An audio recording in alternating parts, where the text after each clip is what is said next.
This is the Odd Atheist Friends Podcast.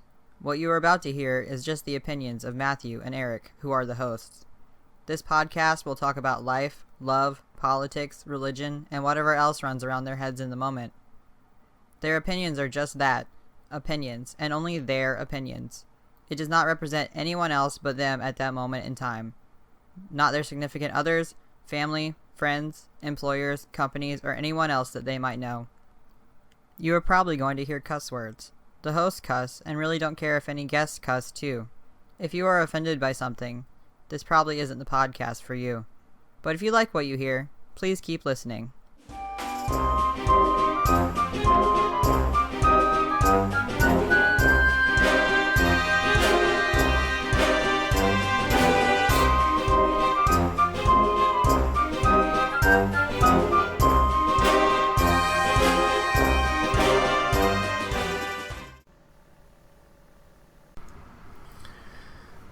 Well, holy fucking dog shit, here we are back for 10. Man, I know it's been a little while. Hi, Erik. How the hell are you? This is Matthew, by the way, everywhere out there for our 3 listeners. I'm pretty good, Matthew. How's it hanging? Currently to the right. So, it's hot as fuck here in Chicago. Humid, hot, and it's June. It's pretty hot in Raleigh, but I'm staying inside, so... Speaking of fucking hot, the reason why we were on hiatus for a while is because you decided to go do some educational crap out in the desert Southwest, and I never want to be in a fucking desert again for the rest of my life. So, what was going on with you and some desert shit? Well, I went to New Mexico for a month to study geology because that's what I'm trying to get my degree in for some reason. So yeah, we were in the desert of New Mexico, which is why I had really awful and sporadic Wi-Fi. Which is why the episodes didn't get uploaded at very good times, but they did get uploaded. We're sorry about that to our 3 listeners. We're sorry about our sporadicness of our episodes. We apologize. Yeah, it's all my fault. I should have prepared better, but that still wouldn't have helped me upload in the middle of the nowhere. So yeah. But we're back now, and hopefully we'll get back on schedule after this episode. So yeah, get ready for that. Also, we have some really cool special content coming toward you soon that I have to edit, but it'll be cool. So, yeah. Well, I've had, we've been gone for like a month, and I don't know, things have just been moving so fast on the political side and the social side. Things just move so quickly. I remember that when the rainbow came out on Facebook, that there was a Christian Facebook group that said that they were going to ban everybody who commented with the rainbow flag. And so, of course, like, I don't know, something like 100,000 people commented all over their page with, like, the love symbol. So it's like, good luck, assholes, banning all those people. And that just shows you what fucking dicks people can do. You have to admit, that's pretty fucking funny. Yeah. So they say they're going to ban everybody. So everybody's like, oh, really? You're going to ban everybody? Love, love, love. Or what's the pride one? Is that the love for the pride? I don't remember. I think it's called Pride. Oh, is it Pride? Yeah. I do not remember. Speaking of pride, I got a new tattoo a few days ago. So what is this, like number 92 or something? Not quite. It's number 15. Number 15. You know, I was going to guess 15, but I decided to make some kind of wacky guess number, and that's how come I said 95. Man, you would have had it right. But, hey. It's the 17th time I've been tattooed because my really big ship half sleeve took sessions, but Yeah, that doesn't count. It's still one tattoo. I know, but let me tell you, it counts. It hurt a lot every time, so. Wah, wah, wah, wah. But speaking of pain, the location of this tattoo, I do not recommend at all. It was very painful. Do not get ass tattoos. Okay, now, what do you literally mean on your ass, like on the gluteus maximus, or is it on your lower back, your upper thigh? What? It's on my full-on right cheek. As of the side or the back? What? Like what is middle cheek, like on the round rump part, right? Yeah. Side or bottom? Like, it goes from, like, the top to the bottom, like, the whole middle part. Wow. Yeah. It took about 2.5 hours. It's really cool, though. What tattoo did you get on your butt? I don't know if you've seen American Dad. Yes. Okay. Well, I didn't initially ever want to get an American Dad tattoo, but I've wanted a rainbow on my ass for, like, the past year, and I was like, a rainbow.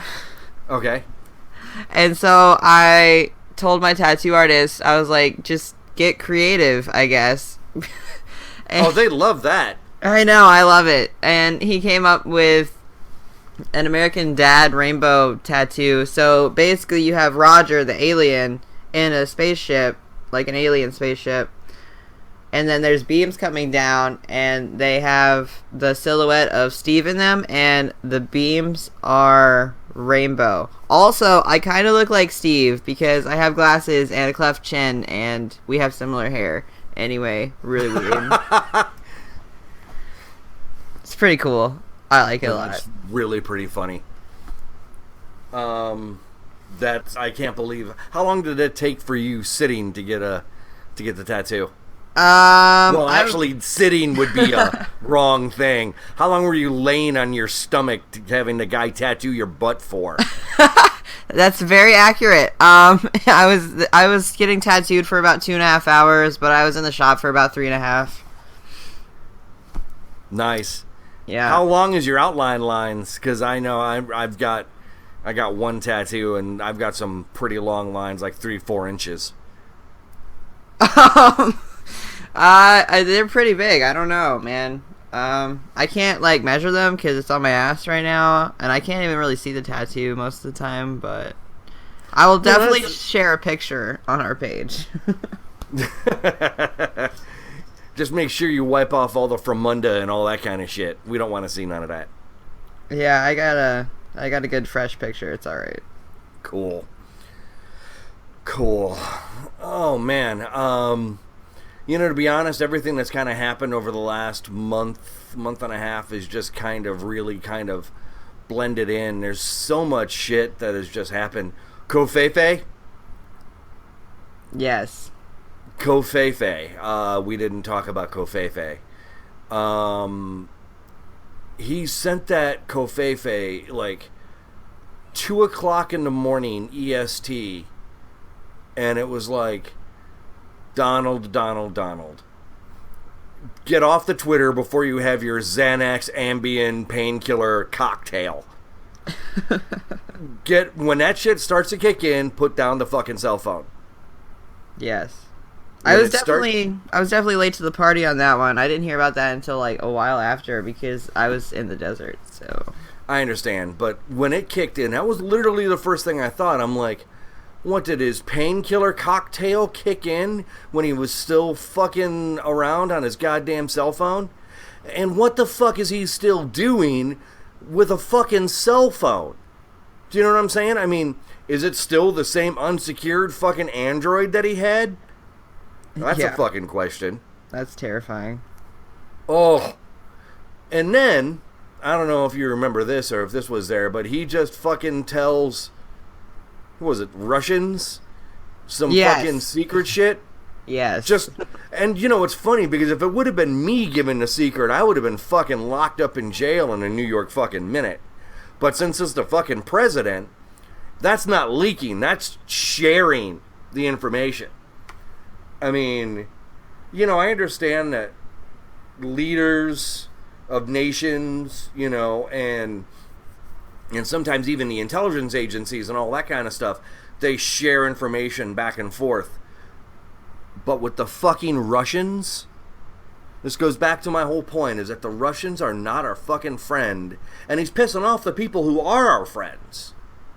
So, we got the nepotism clause being busted fucking left and right with his son-in-law and his daughter and all kinds of shit. Yeah. And then,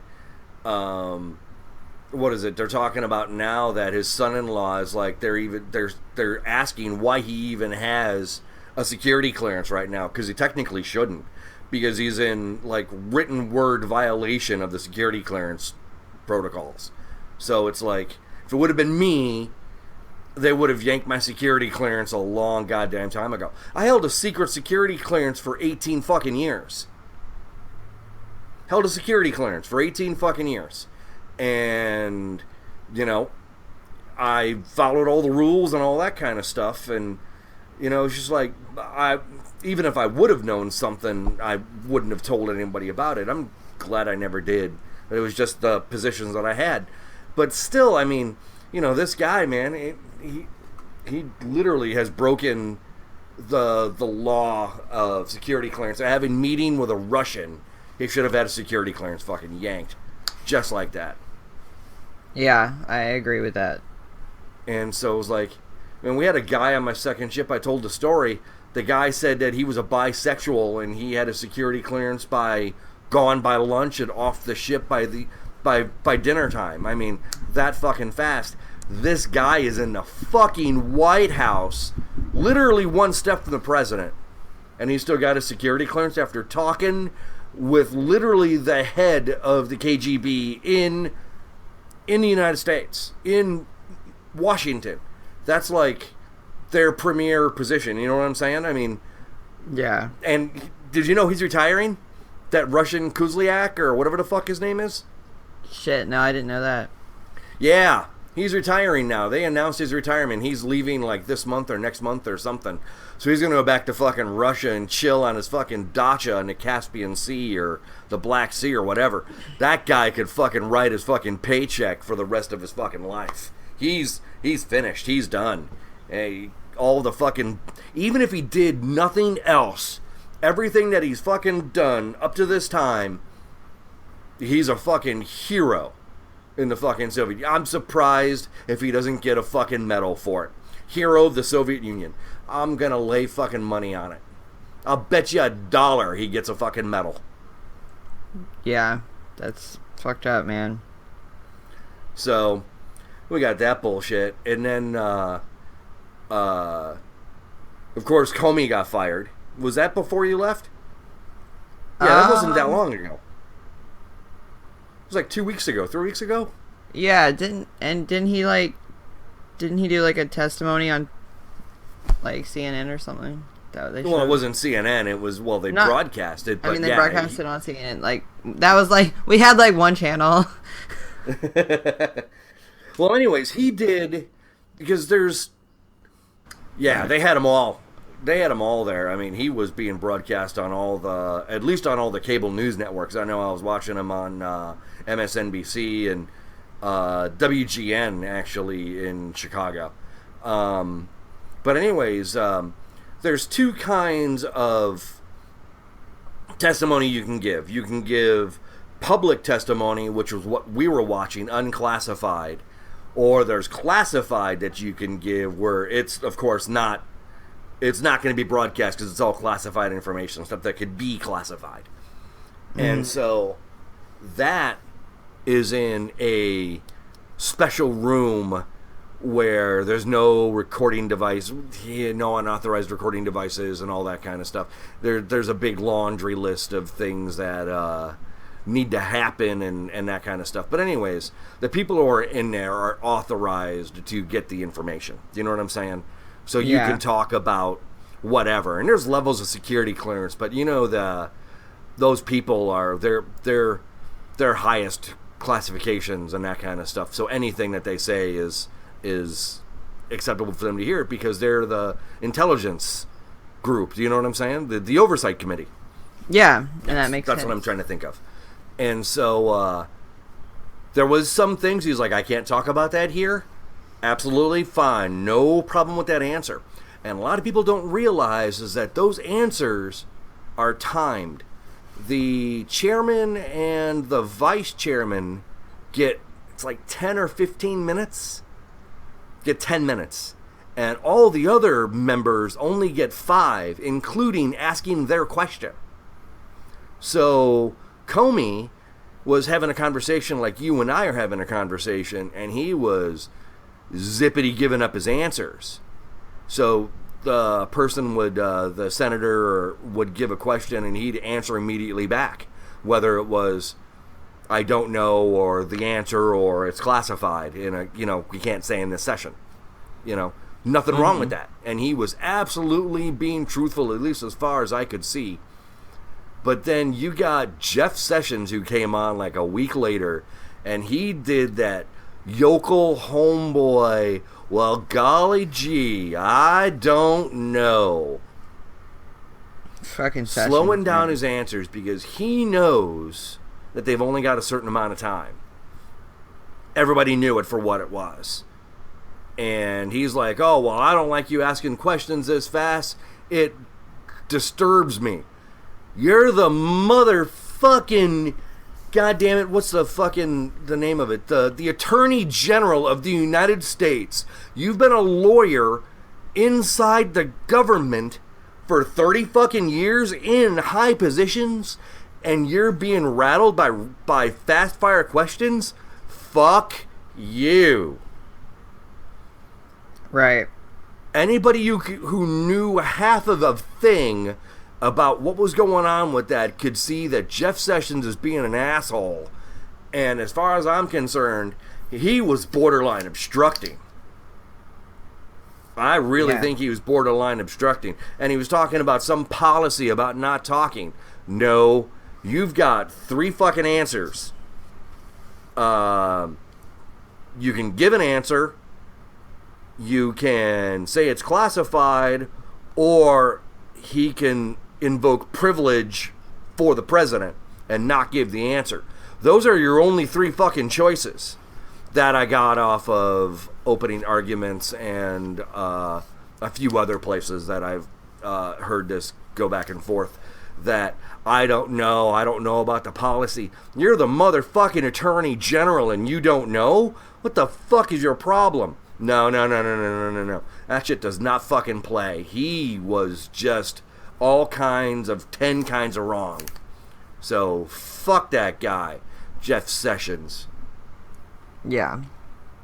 I remember we had like 2 channels, and we were sitting, the second half of my trip was spent at a religious college. That must have been fun. Yeah, we were just staying in the dorms there, but that was interesting. And they had like 2 channels. They had like Fox and CNN, and they were going back and forth for the whole testimony. They were super interested in it, and I don't know, it was very... Whose testimony were they interested in, Sessions or Comey? Both. It was like they were all glued to the TV.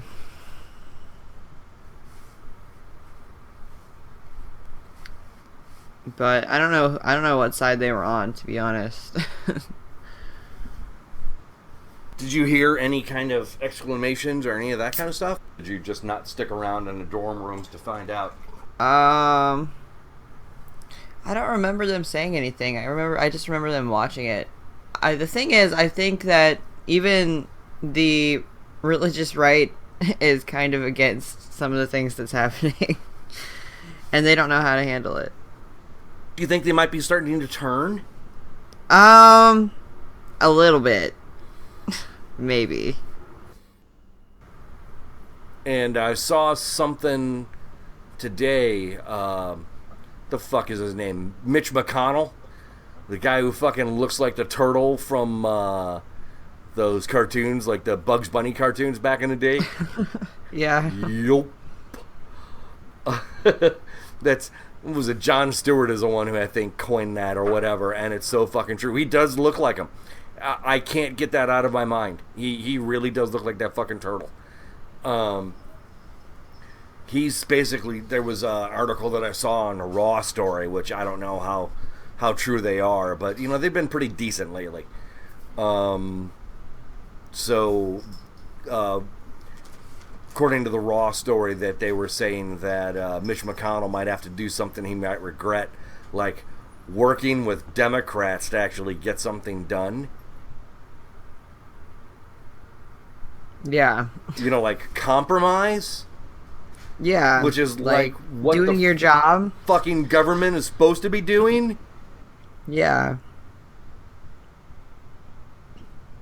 It's really dumb. Really fucking dumb. Yeah, it's really super fucking dumb. Yeah. Well, that's fun. Well, today we're going to have an awesome guest on. I hope so. For the second half of our show. So in our interview that we have scheduled, we have Aron Ra, a very famous atheist science presenter and person who looks like the devil, according to some Christians. Let's hear what he's got to say. I'm really looking forward to this interview.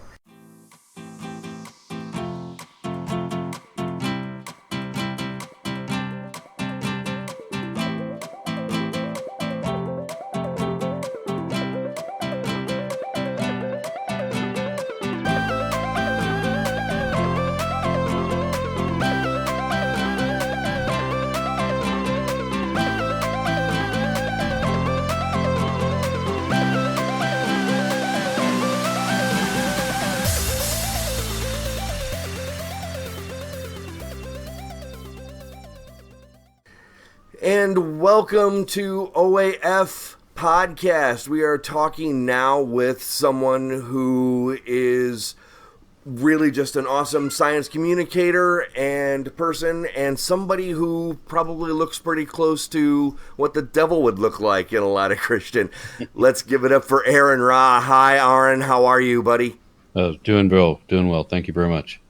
Thank you. I'm serious. You actually kind of do look like what some of the Christians would probably call the devil. You're tall, long hair with a goatee. The only thing we need you to do is tinge you red and get a pitchfork and a forked tail, and you could be the devil. It's funny. I've got a Fu Manchu mustache, and people say that I look like Anton LaVey, and I'm thinking, well, my hair is 2 feet long, and he was bald. How do I look like him? Exactly. That's pretty funny.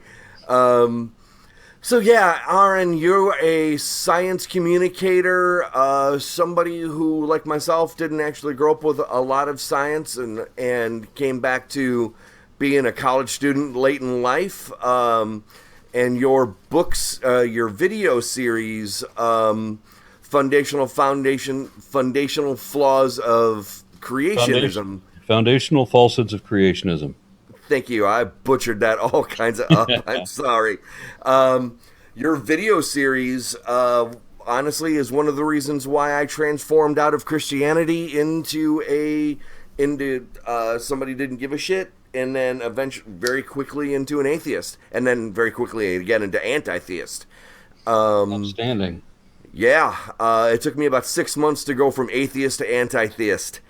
So, yeah. It's funny that it's never... I mean, Ricky Gervais tells a story about how he had an instant conversion from hardcore believer to atheist in a minute.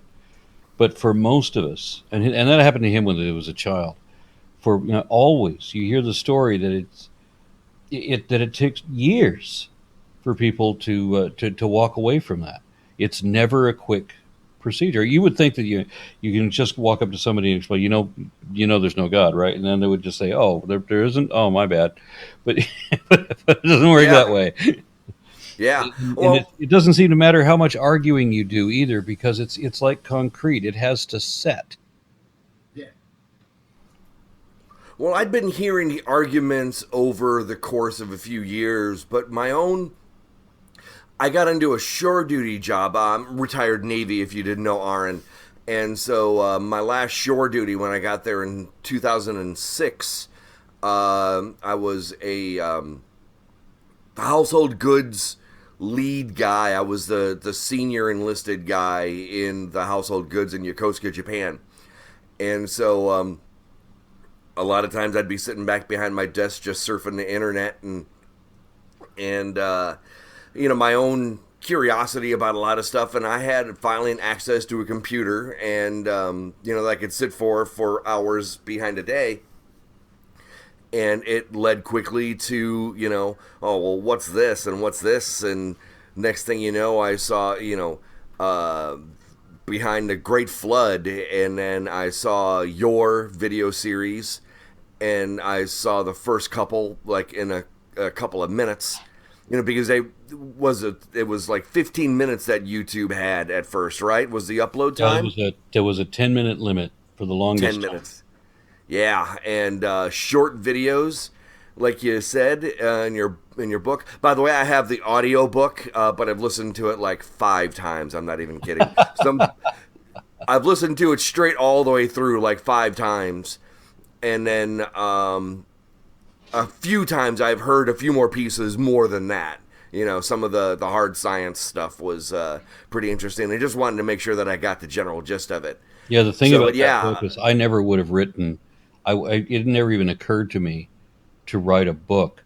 I was in New Orleans for the American Humanist Association's convention, and I met a number of activists there. That's not important, but there was a publisher that walked up and introduced himself to me and asked me to write that book, and I had happened to be at a moment when I was particularly strapped and looking for an idea to how to get the rent paid that month. And when they said, yeah, they'll forward me a couple of grand to get a book done, I'm like, yeah, I'll do that. I didn't know that it was going to take another 3 years. Yeah, I think it was at least 3 years putting that book together. And there was a lot of things that changed. Interestingly, there were things that happened right before the book went to publisher that I was able to correct. You know how science eventually discovers something that was long held to be one thing, but now we know it's something else. Well, there was a number of updates that came in like that, like just in time for it to go to publisher. That's craziness. What I've found really interesting, of course, is the I always like science, but I never knew a lot of it. And somebody who, like you said in your book, that you researched all this stuff, and over the course of time, that you got to see what their arguments were for creationism. And I always heard, God created the earth in 7 days. Well, I didn't think it was exactly 7 that God poofed it. Maybe, you kind of take that with a touch of salt. You do think that God created the world, so why not have it a magical event? And it could just as easily be an instant. Matter of fact, it would preferably be an instant. Yeah. To just poof it would have made better sense than 7 days. And I figured maybe it was, apocryphal, touch of salt, like poetic license in a book. And then, you just take that on faith for the longest time, and then you get thinking about it and stuff, and it's just like, wow, that doesn't make any fucking sense. I can kind of see how we're all related and that kind of stuff, and I'm like, and so maybe it hit me, maybe it just actually looking into the creationism event and, say, oh, well, creationism, did God create the world? And then, you read some of that, and then you see some of the video things of, like, it's bullshit.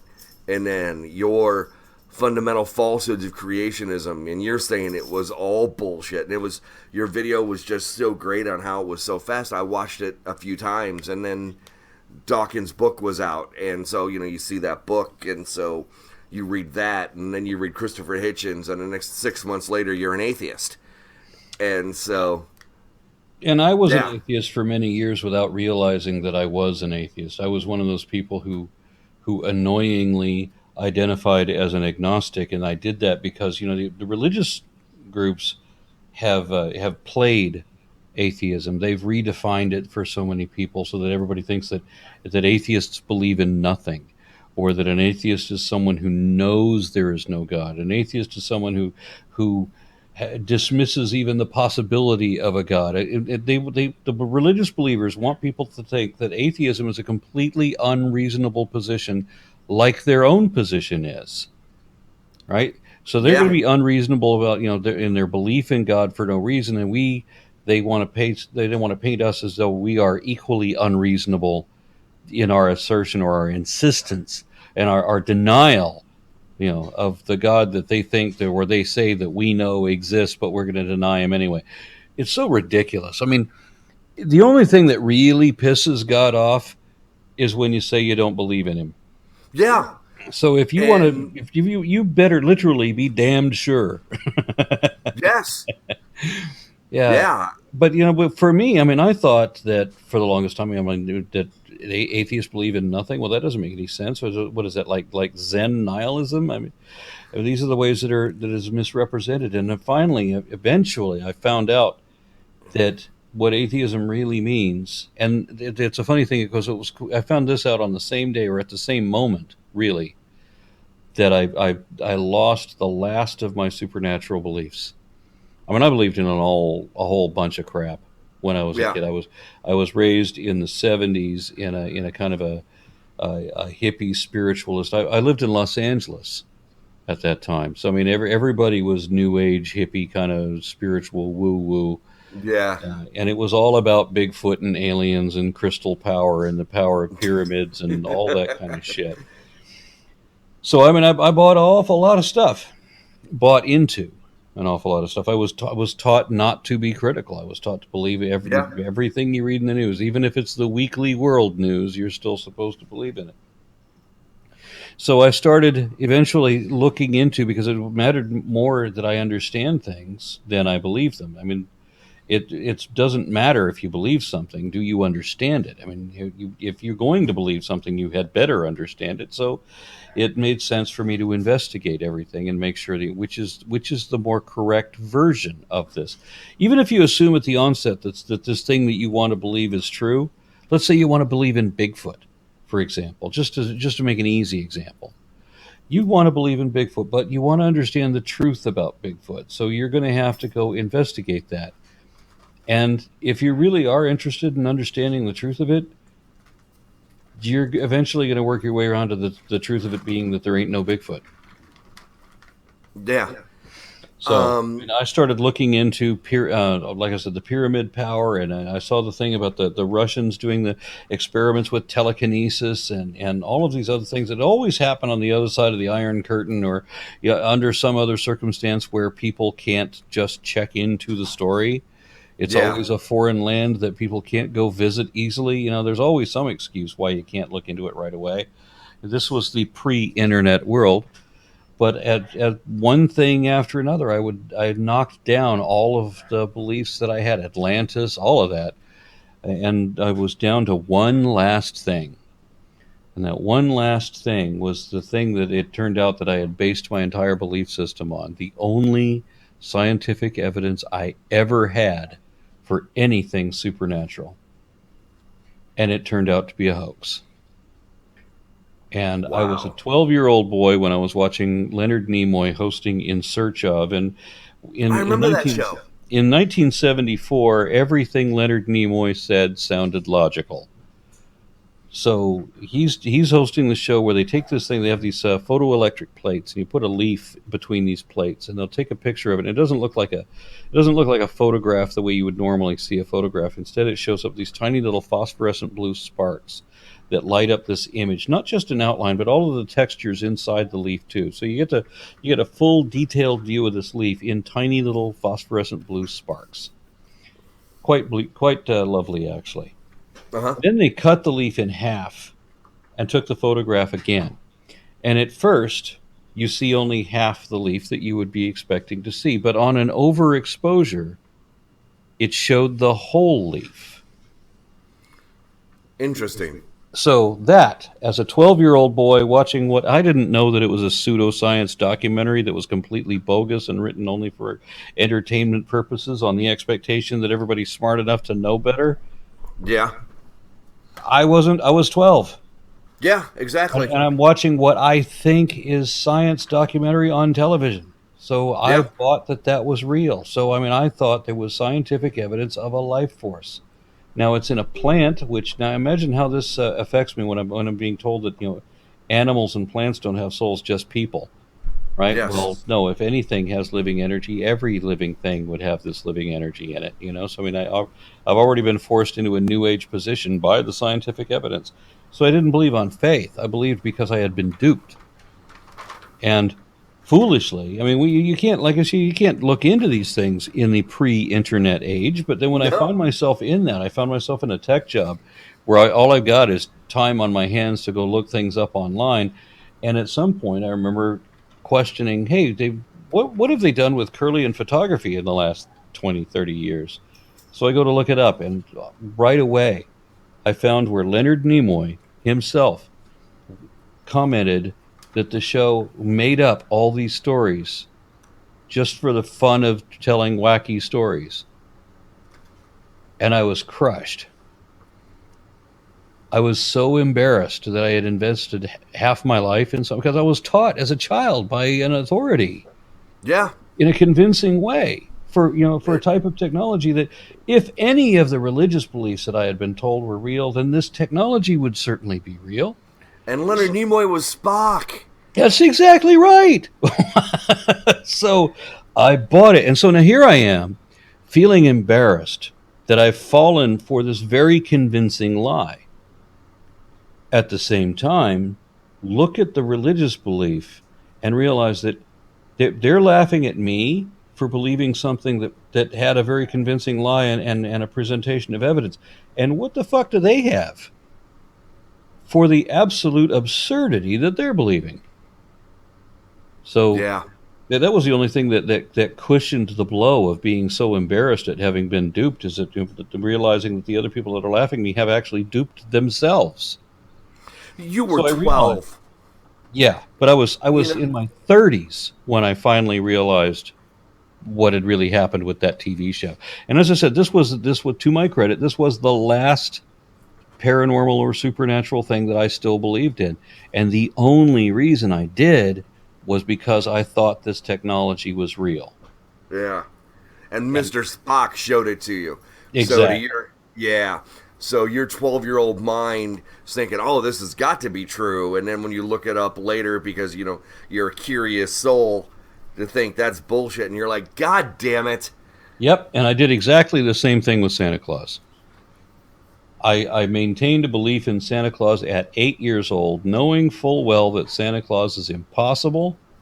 But I had been told by so many people in my family that you just make yourself believe what you want to believe. Yeah. And so if your dad tells you something, and your dad would never lie to you, so you make yourself believe it, even if it's hard to believe. If he said that it's true, then it's true, and you make yourself believe it. That's the way I was taught. And so it became an issue of honoring my father, so that I would believe the most impossible absurdity if my dad said so, because he wouldn't lie to me. And so I had a stepbrother at that time who was a year younger than me. So I got a 7-year-old boy, and I was 8. And this 7-year-old is making fun of me. We're sitting in the back seat of the car going down the road, and I said, I know that it's that it's ridiculous to believe in Santa Claus, but my daddy said that the Santa Claus is real, and my daddy wouldn't lie to me. Would you, Daddy? Oh, of course not, son. I would never lie to you. Yeah, well, that's not exactly what he said. Oh.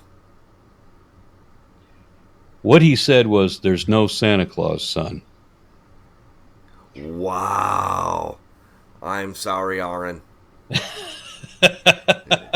Wow. Yeah, so what's that done to my view of authority figures? Yeah, no shit.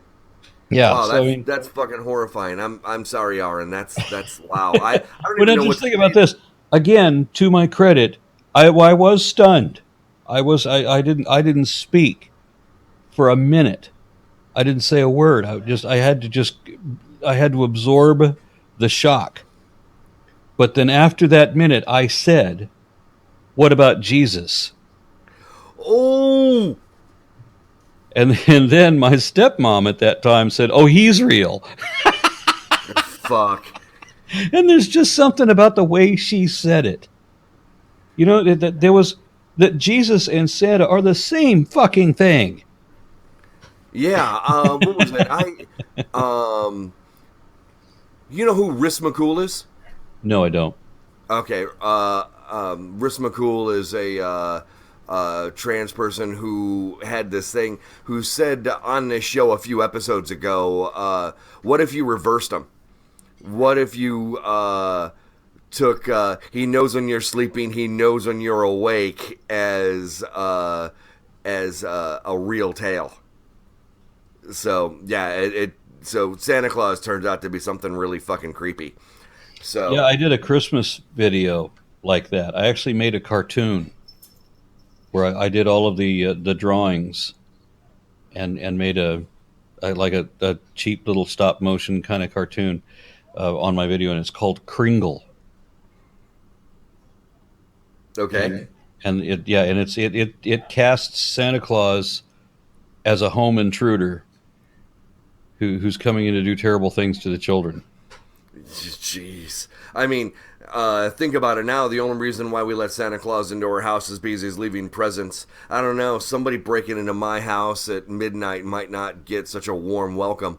So anyways. You better not shout. You better not cry. Don't make a sound. I'm telling you why. Santa Claus is coming. That's horrifying, Aron. That's horrifying. Oh, man. Well, speaking of somebody being horrified, I hear that one of our favorite people in the world, and probably one of your favorite people, Ken Ham, pretty much blamed atheists for the Ark Park shutting down. I tweeted to Ken Ham yesterday. I tweeted, if you're going to blame the atheists for your Ark Park failure, can you tell me how much of that credit I can claim myself? And part of that tweet was a link to my playlist for all of the the meteorology disproves a flood, geology disproves a flood, dendrochronology disproves a flood. Are you familiar with that? It's like 8 videos right now. I saw the video playlist. I actually shared it from my Twitter. I follow you on Twitter. I've got one more video of that series left to do, and I didn't want to make that series. I thought it was so unnecessary. And indeed, every video I come out with, people say, everybody knows that that's not really true. You don't have to make this video anymore. You don't have to talk about creationism. Everybody knows it's fake. Yeah, I say, yeah, everybody knows that, except everybody in the presidential administration, including the Secretary of Education. No shit. That fucking, god damn it. DeVos is insane. Yeah, everybody knows that this is a hoax or a myth, except 35 out of 50 governors across this country. Yeah. And the entire legislation of Texas, but every level of government in Texas is dominated by right-wing Christian fundamentalist dominionists. And you speak about that in your book, where you talk about, that they changed the Texas what they teach off of the Texas education, the TEKS. I don't remember exactly what they stand for. But it was Texas Essential Knowledge and Skills.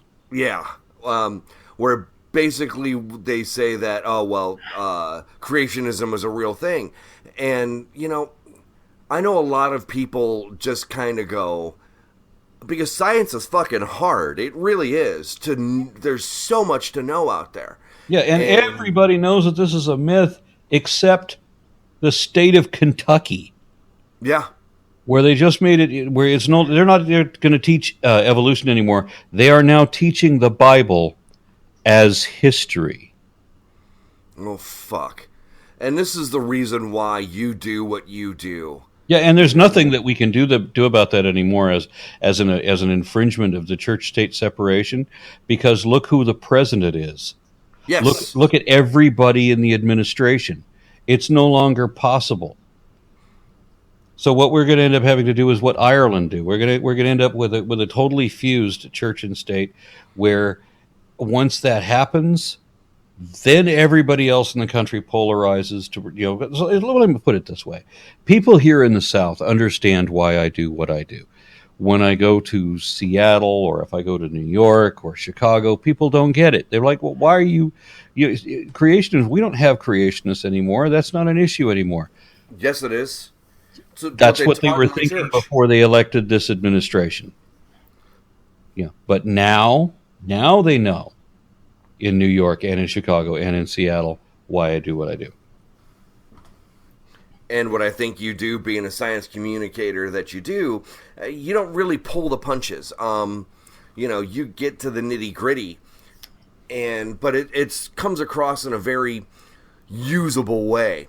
Do you know what I'm saying? I mean, there has to be. You have to be blunt at some point. When Kentucky says that they're going to teach the Bible as history, you have to have leading voices, well-known, prominent people making public statements to say boldly and unambiguously, don't say, well, you have a right to believe whatever you want to believe, but please try to observe what the scientific community... No, don't be nice. Say, This is bullshit. We know this didn't happen. And you are lying to your children. I mean, you just got to be that blunt. The Bible is absolutely wrong about absolutely everything, back to front. There is no kind of history that is supportive of it. It's not a moral guide. It is the most immoral, repugnant document I've ever read. Everything is either empty speculation or it's talking about things that we've already been proven wrong. The way that the Bible describes the earth in relation to the rest of the cosmos is as wrong as imaginable. It describes the earth as a flat disk under a giant crystal dome with windows in it, where the sun and the moon are the same size as each other, and they're bigger than all the stars, and all of these things are smaller than the earth, and they're contained within this glass dome that covers the flat disc-shaped earth, and the earth is standing on table legs. It's basically a snow globe underwater. Yes. And nobody pays attention to that because they don't care about reason, they don't care about facts, they don't want to understand. They need to believe, and that's where you run into the problem. And so that bluntness, I think, when looking through your video, when looking at it. It took me a while, of course. I was kind of societal Christian at that point when I first saw your video back in the day. But I didn't have any hard science to back up my opinions. You know what I'm saying? And I didn't know how to look for it. And that's basically what I was trying to do. And between the things that I saw and your little short videos, that hard science that was there, that you said that it's just wrong, that, the Great Flood is just wrong. You look at it and go, well, fuck, you need that, you need that. This is just wrong to go, well, shit, it is fucking wrong. You need that hard science slap in the face. Do you know what I'm saying? And it doesn't matter when you're talking to religious people. I mean, of course, we've had this infamous Board of Education down here in Texas. And at one point, the Board of Education was all creationists for the most part. I mean, they were majority creationists. And they had 150 scientists come in to testify on behalf of evolution. And of course, they're all asserting that evolution is an actual fact. It's demonstrable, it's verifiable, it's real. Yes. And they're not pulling any punches about it for the most part. I mean, many of these people giving testimonies are very solid testimonies, but they were all just completely ignored. Yeah. They said it was a conspiracy. Yeah. And what's funny is because evolution, the ideas behind it is basically the foundation for pretty much all of science today. What we know about how we evolved as a species and all that kind of stuff, basically it's the bedrock of what we know. Do you know what I'm saying? A lot of other stuff I think hinges off of it.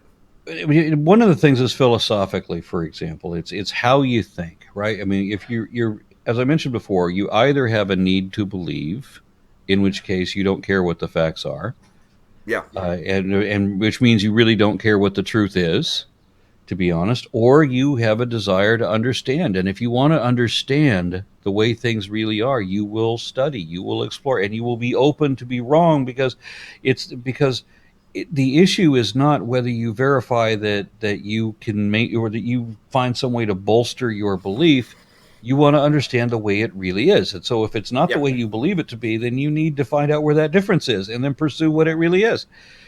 So you have to remember that religious belief is supported. Let me put it another way. Look up any list, look up multiple lists. They're available online. Look up logical fallacies. Check 3 or 4 of the lists of logical fallacies. And when you read what each of these logical fallacies are, you will realize that you've heard them used as arguments for God. Yes. Every one of them. Every logical fallacy is an argument for God. And conversely, every argument for God is a logical fallacy. Yes. So when you're talking about religion, it's not just the freedom to believe whatever whatever you're compelled to believe. Nobody wants a thought crime, or at least secularists, rational people, atheists certainly. We don't want anybody to be judged for what you believe. They think that's one of the biggest problems with religion, as a matter of fact. We believe in free thought, where you should be allowed to believe whatever you are compelled to believe. For whatever reason you believe what you do, you believe what you do. Yeah. Okay. And it only becomes an issue when you start asserting that as fact and you can't back it up. That's when it becomes a lie. And of course, in this philosophy, therefore, religion is lying, because they're asserting as fact things that are not evidently true. You can't state it as a fact if it is not a fact. If it isn't verifiable, then it's not a fact. Yeah. I've heard some people say to me, when you're discussing something, and they say, well, that's a fact, Jack. And I look at them and go, a fact is something that can be proven or disproven only. It's not truth. And you get that look of and they look at you like, oh, and they don't want to go, well, okay, well, let's look it up. Well, let's talk about truth for a moment, because this was a sticking point for me. Okay. And I wish I'd had it better clarified when I did my video series, for example. And this is actually one of the things, if I could go back and do the video series again, this is actually something I would have changed. Because I realized that truth, I wanted to put some deep philosophical meaning on the word truth. But it turned out that the people I was arguing with were not applying that deep philosophical meaning. They meant truth exactly as if it were a fact. So in both cases, the truth is whatever statement about reality that you can show to be true. I mean, truth, the definition is that truth is that which is concordant with reality, which means reality itself is not truth, but statements about reality can be if they're true. Yes. So all you have to do is verify that the thing you just said is true. Or same thing with a fact. A fact is a point of data that is verifiable. Again, it's not just, you can't just say it and have me take your word for it. You've got to be able to show that the thing you just said is true. And if you're going to claim that it is a fact, Jack, then you better be able to show me the documentation to prove it. Yeah. So the truth is what the facts are. Yes. Is what I eventually concluded. And when you tell religious people that the truth is what the facts are, and they know they don't have any facts, it's interesting watching them stew, because it's all about asserting things, pretending to know what you really don't know, and just asserting as fact things that are not true, and just having the strength of your convictions to replace anything like accuracy. Yeah. Because if they're going to measure your accuracy, then you're in trouble.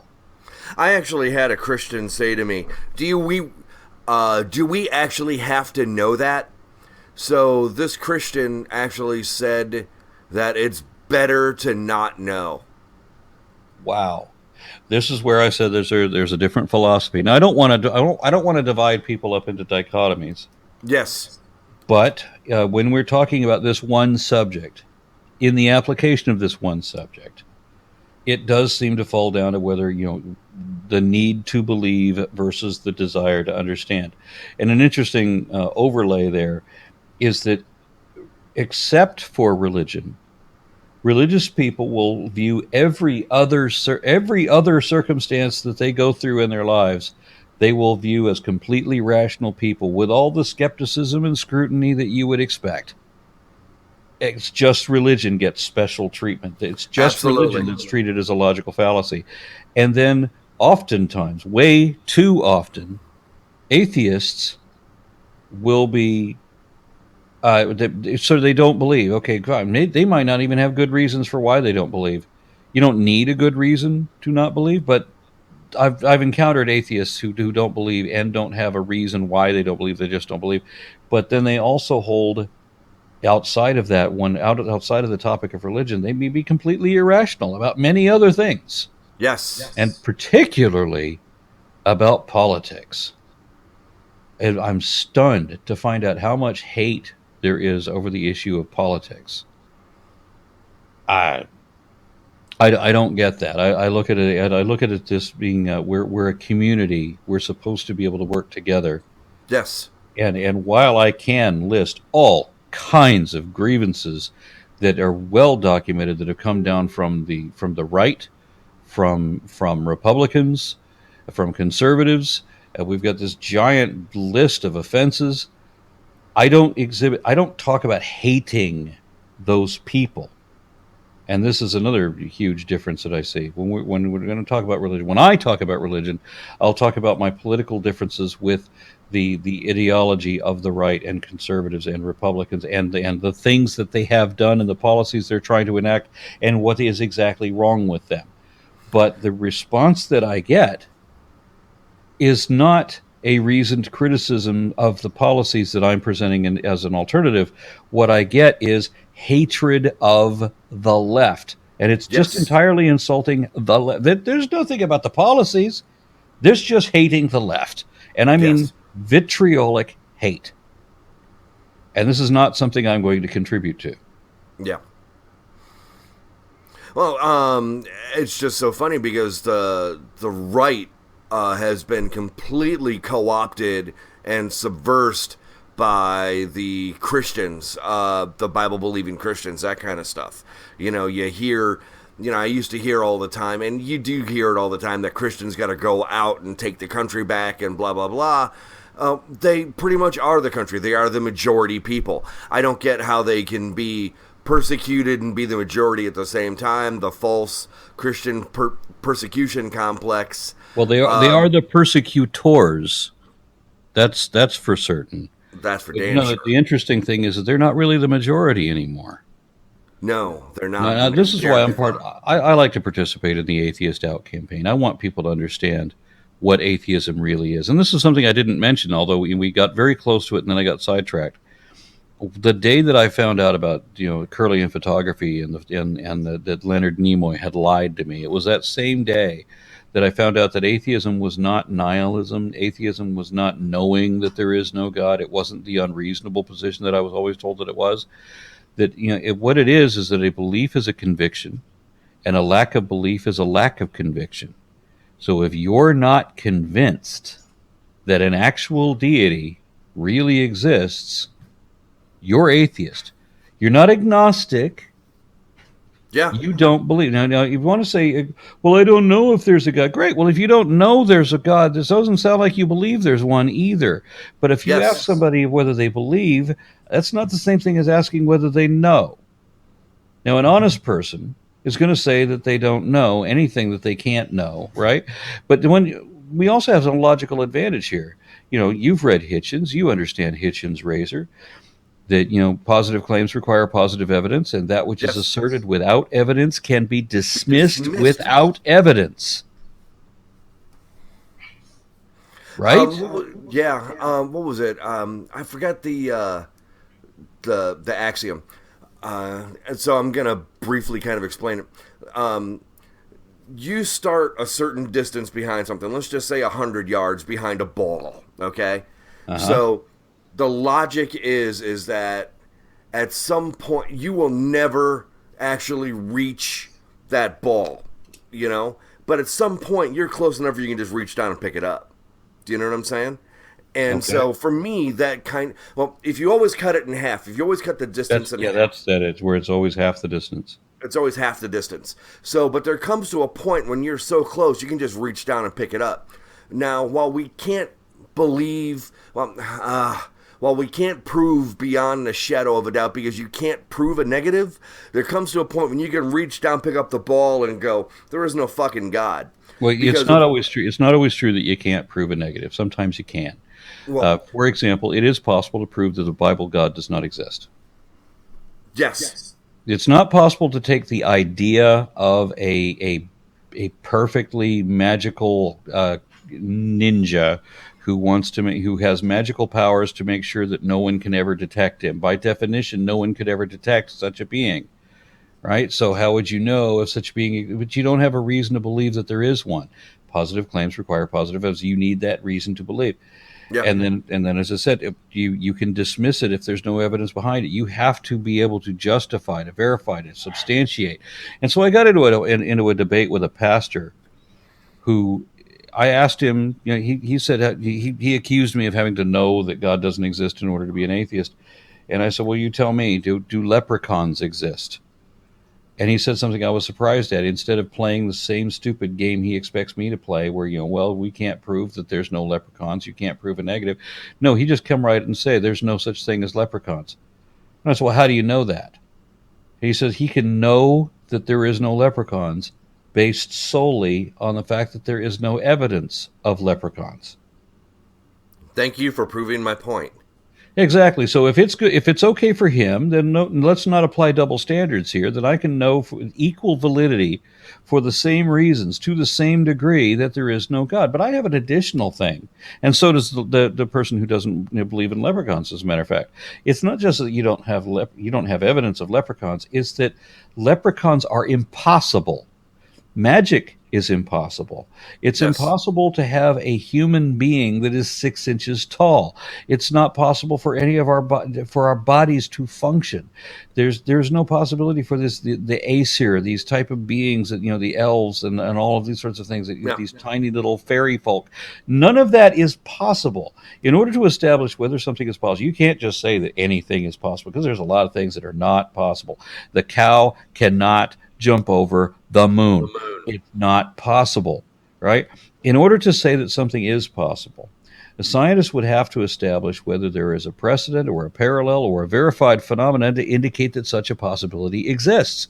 Otherwise, if you're going to say that the cow jumped over the moon, you may as well just to say that there's going that monkeys might fly out of my ass. It's the same thing. They're both impossible. And miracles, let's be clear, miracles are impossible by definition. They're the evocation of supernatural forces or entities to control or forecast natural events in ways that are inexplicable by science because they defy the laws of physics, which means that they are physically impossible, and God is therefore impossible by definition. Yeah. So, and then the idea that the God is somehow exists outside of space and time, he exists outside this universe. Or what is it that he exists outside, beyond this reality? Well, that means he does not exist in reality. Yeah, even if God was real, if he's outside the universe, he's not in it. So he does not exist in reality. Yes. So we have actually lots of logical, sound reasons why we can say that there is no God. One of them, there's no reason to believe that. That's enough. That's all by itself, because having no reason to believe something is a good reason not to believe it. But then add to it the fact that the God is impossible. It's that magic is impossible. You cannot have a disembodied mind. Again, by definition, a mind is a product of a brain of some sort, be it organic or electronic. But you can't have a mind just exist by itself with nothing to generate it. Yeah. At least you can't call it a mind then. I always found it really funny, especially the idea of hell. So we're supposed to be, the logical inconsistency of hell was enough thinking about it. So here we are supposed to be in hell for eternity for not believing in God. So we don't believe in a God, so we get sent to hell where we're going to be basically burned alive for the rest of eternity. Trillions of years until the heat death of the universe. And then As if you beyond could that. frighten someone into believing something. In order for them to be frightened, they already have to believe it. And if you don't believe it, it just can't scare you. Yeah. And then, so we're supposed to be dead, but in this physical place being burned at the same time. The logical inconsistency of it is enough to make you go, what the fuck? All right, well, let's turn this on its head. Now, the first thing that I let go of in my religious beliefs, the very first thing to go was hell. Because if God exists, then hell should not exist. Because God would not allow that. If God is worthy of any degree of respect at all, then he would not allow the type of torture that the Christians promote. Right? That just wouldn't happen. Or God isn't worthy of being worshipped otherwise. So that was the first thing to go. But then what if you only had heaven? And did you ever watch Twilight Zone, the old black and white Twilight Zone? Yes, when I was a child, yeah. I used to catch it on reruns. Little Billy Fremont, or Anthony Fremont. Little Anthony Fremont, who could make a three-headed gopher if he wanted to, and he could wish things to the cornfield, and he could turn you into a jack-in-the-box if you ever thought bad things, because he can read your thoughts. Vaguely, I think I remember this episode. Yeah, go back and find that episode, Little Anthony Fremont. Write that name down and go watch that episode again, because that's what it's like when you die and you go to heaven. Because here you are in the presence of this indomitable despot, this thing that no one can kill, that he has infinite powers, he can wish anything he wants, and he can read your mind, and you better be thinking nice things. No matter what horrible thing he just did, you can never tell him that it was horrible, because if you do, he'll turn you into a jack-in-the-box. He'll wish you into the television set during a monster movie, something like that. Some kind of horrible, ridiculous thing will occur to you if you ever think bad thoughts. So if he kills your dog and murders your children right in front of you, you better praise him for having done that. That's a good thing you did, Anthony. A real good thing. Wow. Now just imagine putting up with that forever. No escape. Imagine anything forever. Yeah. With no advancement, just the same thing all the time, forever. But then let's have it be where you have to be in what is the equivalent of an abusive marriage? Yeah. Where you're stuck with this person that has all this power over you, and there's nothing you can do to retaliate or escape, ever. You'd be wishing for it to end somehow. Yes. And as Christopher Hitchens said, at least you can die and leave North Korea. Well, we've gone all about all that kind of stuff. You're still running for office in Texas, right? I am running for Texas State Senate District 2. And I know it seems impossible odds. This is a very Republican area. It's a very religious area. It's a very right-wing, very red. But I think that after this last election, I think all the rules have gone off the table. It's just a completely different.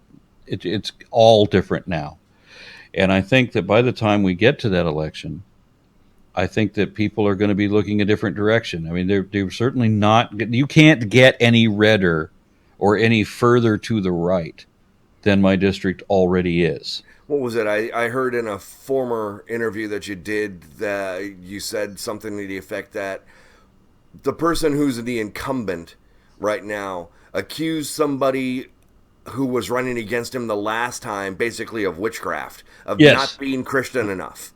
Exactly. So, and these are both of these people are Christian dominionists, yet they will, just like in Salem, they will call each other out as being inspired by the devil.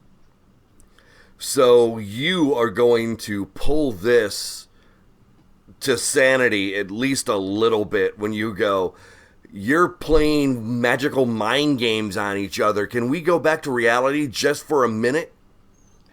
Yeah, it's going to be, you have to word these things very carefully because this is going to be a very religious area. But as I said, I'm expecting a polar shift. There kind of has to be. There comes a point where you swing the end of that chain so far, so hard, that you either have to swing back or you come off that chain. Yeah. And another analogy, of course, is the mountain road. And if we don't turn back soon, we're going over that cliff. Yeah. And I always thought that if Trump got elected, that would be going over the cliff, and it does seem to have been exactly that. Yeah. So I feel a desperate move. This is time for everybody, not just me, but everybody that can run for public office needs to. Yeah. Well, I live in, like I said, I live in Cook County.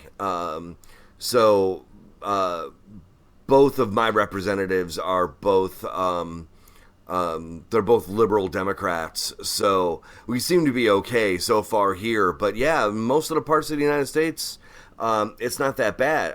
It's really bad. Yeah, and I don't want anybody to think for a moment that I paint anything like a good, bad, black or white dichotomy. Yeah. Just because Democrat doesn't mean good. Yeah, yeah. And so, I mean, we need to overhaul both of the political parties right now. Yeah. Well, I'm just hoping that, seeing the stupidity of what seems to be there now, that if they're casting magic spells at each other, saying, saying that, you're not Christian enough, you've got to pull it back the other way just a little bit and be like, look, you guys are doing this and you guys are absolutely missing the point of reality at this time. We've got to come back. Man, I really hope you win, but if you don't, man, it just seems so bad to say. I really want you to win. I really do, to at least go in Texas. This is insane. And the last time I was at the Texas State House, we sat for a couple of hours and listened to legislation being passed. You don't realize how crazy it is. While I was sitting there listening, I remember one of the bills. I had a long list. Everything they presented was crazy. I wish I should have written it down. I should have made a blog post on it. Maybe I did write a blog post. I just can't remember. But I mean, there was a list of just insanity after insanity. And then my favorite of all the absurdities was that they came up with the idea they wanted to drop the cost of having a concealed carry weapons license down to $40 because they want to encourage everybody to have a concealed weapon. They want everybody to have a gun. What? Everybody. Because you can't be safe unless everybody has a gun. Fuck me. That's horrifying. I mean, wow. And they passed it. So is that the law? It's not, yeah, you now pay $40 and you get your concealed carry license. Oh, that's insane. Wow. Which translates, once you get a concealed carry license, they change the law so that it converts into an open carry. So what that means is that you can walk into a Walmart carrying in your hands an AR-15 or whatever other gun you want. What I find really funny is I see these assholes walking around. It's like, for one, are you that much of a pussy where you need to go out and buy a sandwich with a fucking pistol on your hip? Anyways, but most of the time, pistol on the hip is one thing. We are talking about guys, and I've seen a number of these guys. Yeah. That show up machine guns in hand. Yeah. Most of the time I see these guys carrying, and they're just carrying badly as a former military guy, and it'd be like, I take that weapon away from you and use it on you because you couldn't pull it up in time by the time I had you shot. Yeah, and I don't want anybody to confuse my position. I'm not remotely interested in taking away anyone's guns. It's not, but I want to be sensible. I mean, I would like people, if you're going to have a weapon, you should be trained in it. Maybe you should be licensed the same way that you're licensed for a car. Yes. You know, in other states, I couldn't walk out with a handgun without some kind of certificate saying that I have some clue how to Yeah. use this thing. But Trump changed all that. So Trump made it legal for mentally handicapped people to buy weapons. Yes.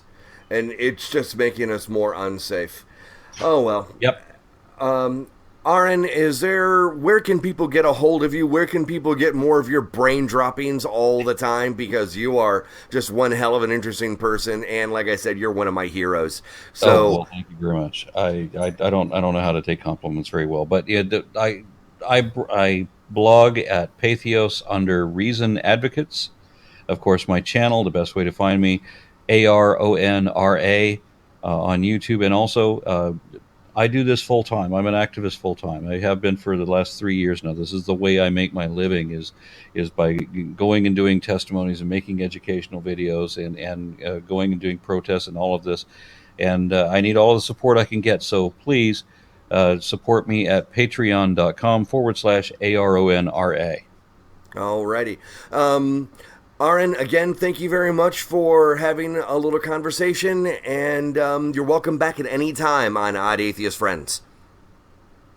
Good night. Good night.